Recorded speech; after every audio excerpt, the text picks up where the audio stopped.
Hello friends, हम लोग अभी दर्शन में देख रहे थे। सांख्य दर्शन देखा, वेदांत दर्शन देखा, उसमें अद्वैतवाद देखा, विशिष्ट अद्वैतवाद देखा। अब हम आज योग दर्शन देखेंगे। तो योग दर्शन भारत की षड दर्शन में से एक है। षड दर्शन हम जानते हैं कौन कौन सा था। षड दर्शन ये क्वेश्चन बन सकता है, इसलिए बार बार मैं इस पे जोर दे रही हूँ। तो षड दर्शन में है सांख्य, योग, न्याय, सांख्य, योग, न्याय, मीमांसा, वैशेषिक,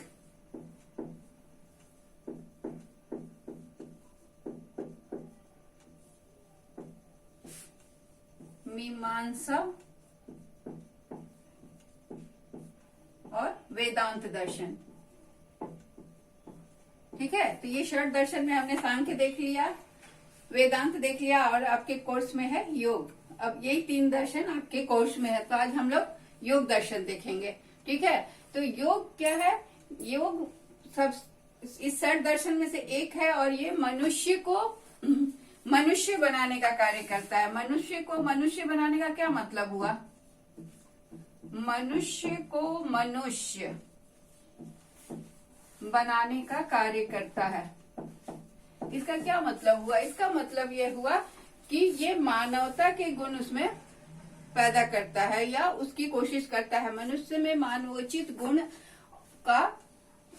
को उत्पन्न करने के लिए कार्य करता है। यह योग शिक्षा का मूल क्या है? ये योग शिक्षा किसके द्वारा दिया गया? इसके संस्थापक कौन थे? किसने लाया था?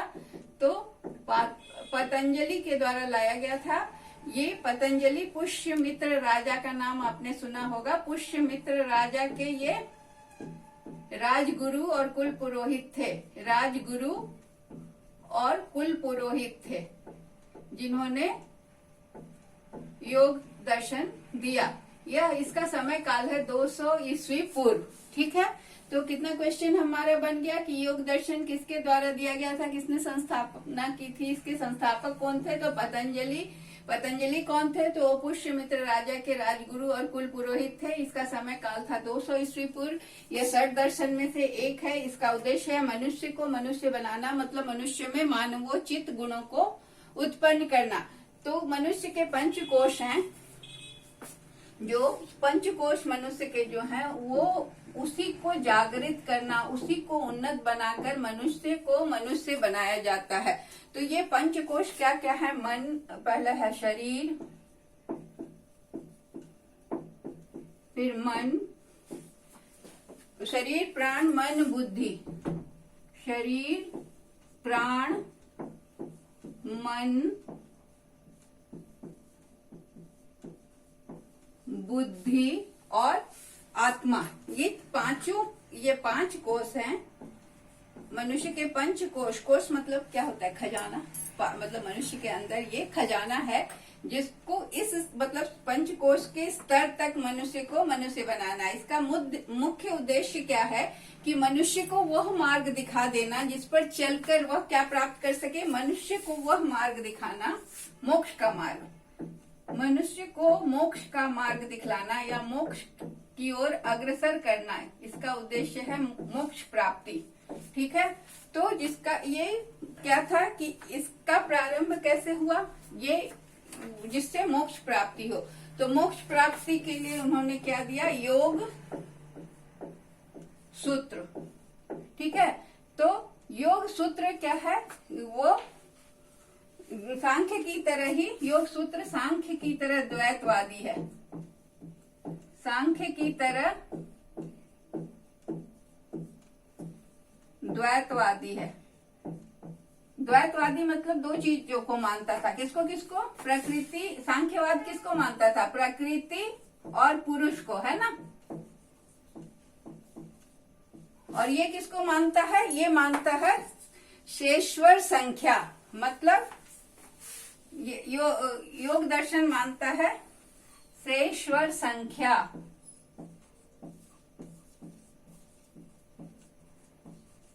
मतलब स प्लस ईश्वर, ईश्वर के साथ। तो शेश्वर संख्या ये हो गया सांख्य। ईश्वर ईश्वर के साथ, सांख्य के साथ है ये, इसमें सांख्य भी है। तो ये हो गया योग दर्शन के बारे में कुछ जानकारी। तो इसमें क्या है कि योग दर्शन का सबसे इम्पोर्टेंट चीज है अनुशासन। सबसे ज्यादा किस चीज पर योग दर्शन में जोर दिया गया है? तो अनुशासन पे। अनुशासन से ही शरीर मन सबका साधन होता है, मतलब सभी साधित होते हैं या सभी का विकास होता है। ठीक है, तो प्रकृति से मुक्त होने के लिए, प्रकृति में क्या क्या चीज हम जाने हैं पहले सांख्य दर्शन में, सत्य, प्रकृति से मुक्त होने के लिए, प्रकृति के जो ये हैं मुक्त होने के लिए, प्रकृति से मुक्त होंगे तब तो ईश्वर से जुड़ेंगे। तो उसमें क्या है? सत्य, तम, सत्य के बाद रज है तब तम है। रज और तम तीन गुण हमने पहले देखा है सांख्य दर्शन में। तो सत्य क्या है? सत्य को अगर हम योग दर्शन के समय देखें तो इससे क्या है? ये नैतिक चिंता, क्या अच्छा है क्या बुरा है, इसे हम कहते हैं मोरल एंजाइटी। नैतिकता के लिए चिंता, जिसको हम कहते हैं मोरल एंजाइटी। ठीक है। रज क्या है? रज है सोशल एंजाइटी, सामाजिक, मतलब समाज में कैसे रहना है, इसके लिए जो परेशानी है या एंजाइटी है या चिंता है, इसे तम के रूप में और रज के रूप में। और तम क्या है? तम है आपका सेक्सुअल, मतलब शारीरिक, कहिए शारीरिक, सेक्सुअल एंजाइटी। इसमें सेक्सुअल एंजाइटी को हम इस तरह से लेंगे कि ये इंद्रियों के वश में जब लोग हो जाता है, तो इसे इंद्रियों के कह सकते हैं, इंद्रियों जनित। तो इंद्रिय जनित एंजाइटी कि अपने जो सेंस ऑर्गन्स हैं उनके गुलाम ना हम हो जाएं। तो इससे मुक्त होने के लिए क्या है? योग। योग इन सब प्रकृति के इन तीन गुणों से मुक्त होने की क्रिया को भी योग कहते हैं। और योग का सबसे इम्पोर्टेंट एस्पेक्ट है अनुशासन। ठीक है, तो वेद और सांख्य ज्ञान दिया। तो योग में क्या है कि प्रकृति में पंच कलेश पैदा होता है। पंच क्लेश प्रकृति में जब हम रहते हैं, सत्य तम रज गुणों से प्रभावित होते हैं, तो पंच कलेश होता है। पंच कलेश में क्या क्या चीज बताया गया? क्लेश, 5 तरह का दुख है। राग माने किसी से प्रेम, तो किसी से प्रेम अगर ज्यादा हो जाता है तो लोग उसके लिए सही गलत सब भूल के उसके खुशी के लिए करने के लिए तैयार हो जाता है। दूसरा है द्वेष, जिसे हम घृणा भी कहते हैं। तो घृणा होने से उसकी अच्छाइयों की तरफ हमारा नजर ही नहीं जाता है। ठीक है, फिर ये राग हो गया प्रेम, द्वेष हो गया घृणा। ये प्रकृति के पंच क्लेश हैं, 5 क्लेश। राग, द्वेष, उसके बाद है अस्मिता। अस्मिता क्या होता है कि हम अहंकार, अपना अहंकार इतना बड़ा हो जाता है कि दूसरे को हम हमेशा हिकारत भरी नजर से देखते हैं, दूसरे का अपमान करते हैं। ठीक है, उसके बाद है अकारण भय। अकारण भय होने से क्या होता है कि जीवन जो है ना, वो अकारण भय क्या चीज का है? जो शाश्वत चीज है। जैसे अकारण भय है मृत्यु का, तो मृत्यु तो शाश्वत है, वो तो अवश्यंभावी है, वो तो होना ही है। उसका भय अगर हम करते हैं तो ये क्लेश जनक है, हमें दुख होता है, इससे क्लेश होता है। ठीक है, और तीसरा है, अंतिम है अभित्याग। अभित्याग क्या हुआ? अभित्याग का मतलब हुआ अज्ञान। अज्ञानता से भी क्लेश होता है। ठीक है, तो ये 5 क्लेश जो हैं, इनको, ये 5 क्लेश जो है ये पतित करता है मनुष्य को। प्रकृति का ये 5 क्लेश है जो मनुष्य को पतित करता है। तो इससे दूर करने के लिए, इसे दूर करने के लिए अनुशासन की जरूरत होती है। अनुशासन कर के द्वारा मन की चित्त वृत्ति को हम क्या करते हैं? सुधार करते हैं। उनका चित्त, मन, बुद्धि जो भी होता है, तो चित्त वृत्ति निरोध करते हैं। चित्त वृत्ति निरोध मतलब क्या हुआ? चित्त वृत्ति निरोध है कि चित्त को खींच कर, अब इन सब जो क्लेश है, क्लेश से चित्त को हटाकर किसी विषय पे एकाग्र करना, तो उसके लिए हमें अनुशासन की भी जरूरत होती है। तो योग का अनुशासन क्या है, अब हम देखेंगे योग का अनुशासन अलग अलग से करके। तो योग का अनुशासन है, योग का अनुशासन 8 अनुशासन या योग का 8 अंग बताया गया है। पहला है यम। यम में क्या क्या चीज होता है? यम में मतलब है कि मोरल डेवलपमेंट। योग के अनुशासन में यम में है मोरल डेवलपमेंट। तो इसमें क्या है? सत्य, अहिंसा, सत्य बोलना, किसी को चोट ना पहुंचाना, ब्रह्मचर्य। ब्रह्मचर्य का क्या मतलब है? ब्रह्मचर्य का मतलब भी यहाँ पर इंद्रियों का कंट्रोल, मतलब इंद्रियां जो हैं हमारी, उन पर कंट्रोल, उनके गुलाम नहीं होना। ब्रह्मचर्य का मतलब हुआ ब्रह्म का आचरण करना और बाधाओं को दूर करना, ठीक है। और अस्तेय, अस्तेय का मतलब होता है, अस्तेय का मतलब चोरी नहीं करना, चोरी नहीं करना।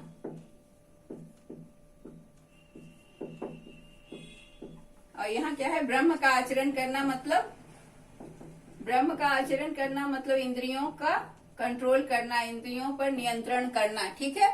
और अस्तेय हो गया चोरी नहीं करना। सत्य, अहिंसा हम जानते हैं, सत्य बोलना। अहिंसा मतलब किसी जीव की हिंसा नहीं करना। अपरिग्रह, अपरिग्रह मतलब संग्रह नहीं करना, धन का संग्रह नहीं करना, संग्रह नहीं करना। तो ये यम हो गए, है ना। अब नियम क्या है? अब नियम देखें तो नियम में बताता है, पहला है शौच। शौच में होता है आंतरिक और बाह्य। आंतरिक शौच और बाह्य। शौच का मतलब होता है क्लीनलीनेस, सफाई, स्वच्छता, ठीक है। तो आंतरिक मतलब कि आंतरिक स्वच्छता क्या हुआ? कि बुराई अंदर न जाए, मन के अंदर बुराई न जाए, यह हुआ आंतरिक स्वच्छता। और बाह्य स्वच्छता हुआ कि बाहर की बुराइयों से हम दूर रहें, ठीक है। शौच हो गया। उसके बाद हम जानते हैं शौच के बाद है संतोष। संतोष सबसे बड़ा धन है। फिर संतोष के बाद है हम ये ईश्वर परिनिधान। ईश्वर परिनिधान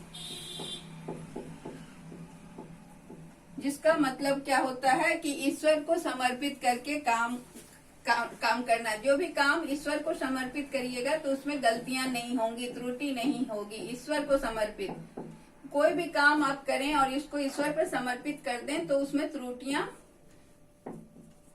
नहीं आती, करने से त्रुटि नहीं आती, ठीक है। त्रुटियां नहीं मतलब गलती नहीं होती है। तो ये हो गया आपका ईश्वर परिनिधान। अब क्या है कि कंट्रोल, मन को कंट्रोल करना है। यहाँ मन को कैसे कंट्रोल करेंगे? मन को नियंत्रित करना है, कंट्रोल करना है, नियंत्रित करना है। तो कैसे करेंगे हम? योग दर्शन में मन का नियंत्रण करना होता है तो अभ्यास के द्वारा, ठीक है। फिर प्राणायाम, प्राण शक्ति को बढ़ाने के लिए प्राणायाम। प्राण शक्ति की वृद्धि कैसे होगी? तो प्राणायाम के द्वारा होगी, ठीक है। तो और उसके बाद आसन।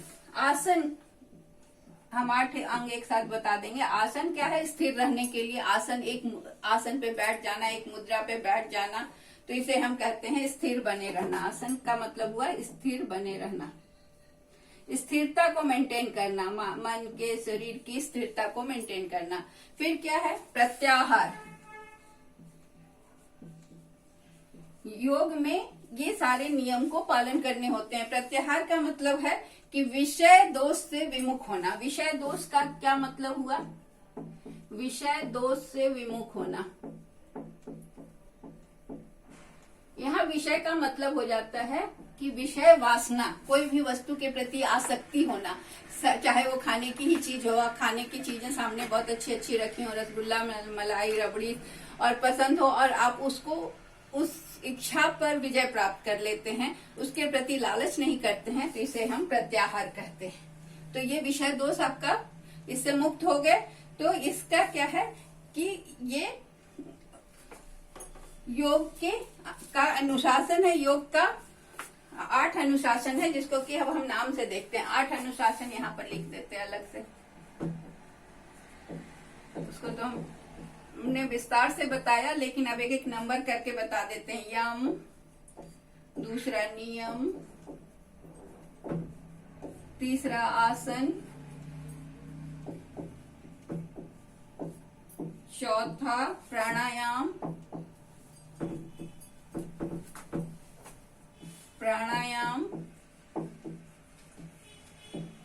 पांचवा प्रत्याहार,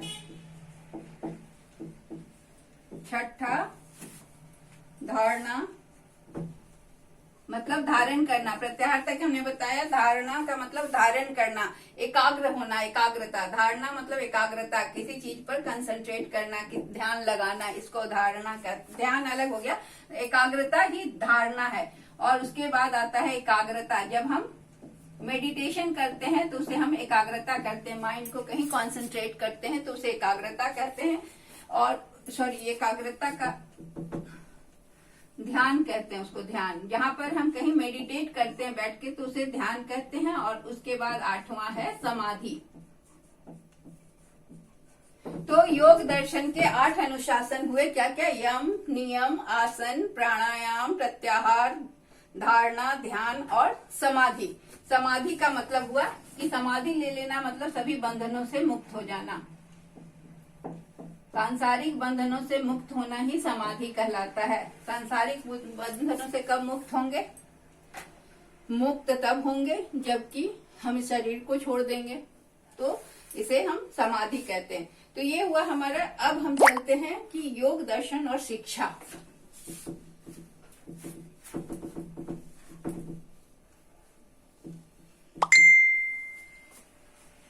तो योग दर्शन में शिक्षा के क्या उद्देश्य थे?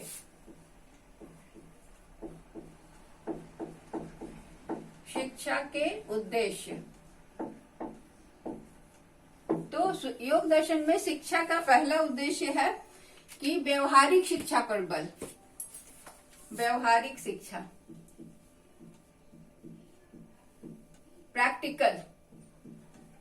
प्रैक्टिकल एजुकेशन होता है ना। योग में तो सारे आसन कराए जाते हैं, प्राणायाम कराए जाते हैं, तो सारी शिक्षा तो व्यवहारिक होती है। तो इसलिए शिक्षा का उद्देश्य योग शिक्षा का कि व्यवहारिक शिक्षा दी जाए, करवा के दिखाया जाए, करने के लिए बोला जाए। दूसरा नैतिक आचरण पर बल।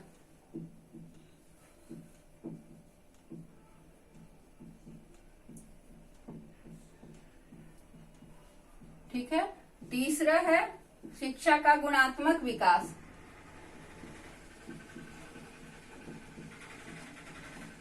गुणात्मक विकास का क्या मतलब हुआ कि मनुष्य में क्वालिटीज लाना। तो जब आप योग करेंगे, अनुशासित रहेंगे, तो आप में बहुत सारी क्वालिटीज खुद ब खुद आ जाएगी। गुणात्मक विकास। चौथा है सीखने की क्षमता का विकास। प्रैक्टिस के द्वारा, ठीक है, सीखने की क्षमता का विकास।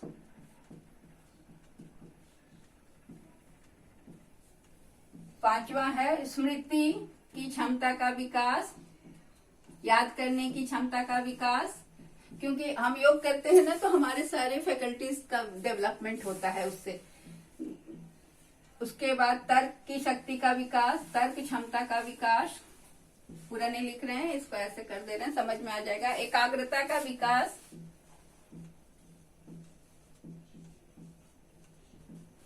विकास, फिर ज्ञान, अंतर ज्ञान का विकास। 8वां अंतर ज्ञान का विकास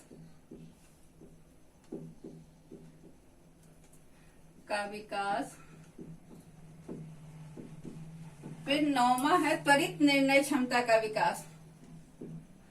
त्वरित निर्णय क्षमता, जल्दी तुरंत निर्णय लेना। बहुत लोग बहुत कंफ्यूजन होता है, वो नहीं होता। योग करने वालों का त्वरित निर्णय की क्षमता का विकास होता है।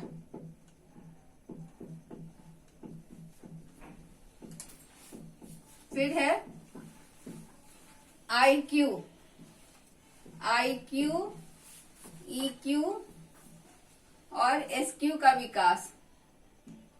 IQ क्या है? बुद्धि, इंटेलिजेंस, उसका विकास होता है योग करने से। कंसंट्रेशन बढ़ता है, आप पढ़ाई में ध्यान लगा पाते हैं, मनोयोग से कोई काम कर पाते हैं, एकाग्र हो सकते हैं। तो और स्मृति बढ़ती है, तर्क क्षमता बढ़ती है, तो इससे आपका IQ बढ़ता है। दूसरा क्या है? EQ में क्या है कि आप दूसरे के भावनाओं को समझ पाते हैं। इमोशनल कोशेंट, IQ हुआ इंटेलिजेंस कोशेंट, बुद्धि लब्धि, ये हुआ इमोशनल कोशेंट, मतलब भावनात्मक बुद्धि लब्धि। भावनात्मक लब्धि में क्या होता है कि सपोज आप किसी को कुछ बोल रहे हैं, किसी को अपमानित कर रहे हैं, तो जब आपका EQ डेवलप रहेगा ना, तो आप उसको नहीं बोलेंगे, क्योंकि आप जब भी उसको अपमानित करेंगे तुरंत आपको लगेगा कि उसकी जगह पर आप खुद को खड़े करके देखेंगे कि कोई मुझे ऐसे बोलता तो मुझे कैसा लगता, तो उसी समय आप खुद को चेक कर लेंगे और उसके साथ अच्छा व्यवहार करेंगे। तो ये जिसका EQ डेवलप्ड होता है वो इस तरह का होता है। और SQ क्या होता है? स्पिरिचुअल कोशेंट, जिसको आध्यात्मिक लब्धि कहते हैं। ये क्या होता है कि ये दूसरों के प्रति कंपैशन होता है। कॉम्पैशन, दूसरे के प्रति आपकी दया की भावना, दूसरे के प्रति आप, एक होता है कि सभी में एक ही आत्मा है, तो एक हम अगर उसको दुख पहुंचाएंगे तो हम उस व्यक्ति को नहीं दुख पहुंचा के उस आत्मा को दुख पहुंचा रहे हैं, और आत्मा और परमात्मा एक है। तो ये भावना का विकास होता है। उसके बाद क्या है कि सजगता और आत्मविश्वास में विकास। सजगता अलर्ट बनाता है योग, आत्मविश्वास बढ़ाता है। मतलब उद्देश्य यही है, और ये करता भी है योग। मतलब उद्देश्य क्या है योग शिक्षा का? कि सजगता का विकास हो, आत्मविश्वास का विकास हो, व्यक्तित्व का विकास हो।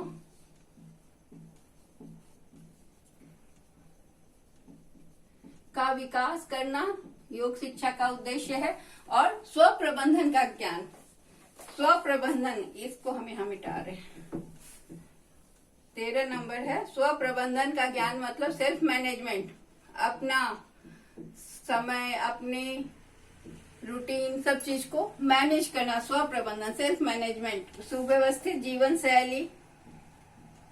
शैली सुव्यवस्थित होगी, क्योंकि आप अगर योग शिक्षा लेते, योग दर्शन से जुड़ते हैं, तो आपका सब कुछ का टाइम फिक्स होता है, और आपकी जीवन शैली सुव्यवस्थित हो जाती है।